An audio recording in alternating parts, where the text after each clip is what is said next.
Osteoarthritis রোগে আক্রান্ত রোগীর সিমটম বা কিভাবে বুঝবেন অস্টিওআর্থ্রাইটিসে কোনো মানুষ আক্রান্ত হইতেছে।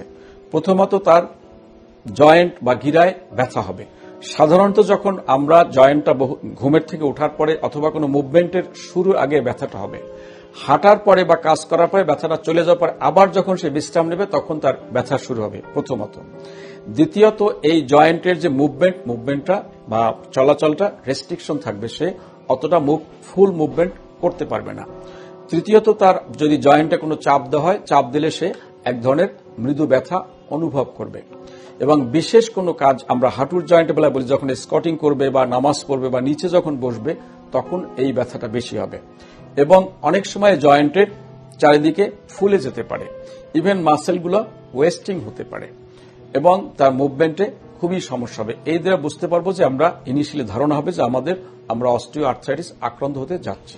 আপনাদের স্বাস্থ্য বিষয়ে সচেতন করার জন্যই আমাদের এই আয়োজন। তাই প্রতিনিয়ত স্বাস্থ্য বিষয়ে বিভিন্ন টিপস পেতে আমাদের চ্যানেলটি সাবস্ক্রাইব করুন এবং বেশি বেশি লাইক ও শেয়ারের মাধ্যমে সবাইকে আমাদের সঙ্গে সংযুক্ত হবার সুযোগ করে দিন। ডায়াবেটিস চিকিৎসায় 3D বলে একটি কথা প্রচলিত আছে। এই 3D কি? এই 3D হচ্ছে ডিসিপ্লিন, ড্রাগ এবং ডায়েট। আপনি ডিসিপ্লিন লাইফ লিড করছেন, ড্রাগসও খাচ্ছেন, কিন্তু ডায়েট সেটি কেমন হবে?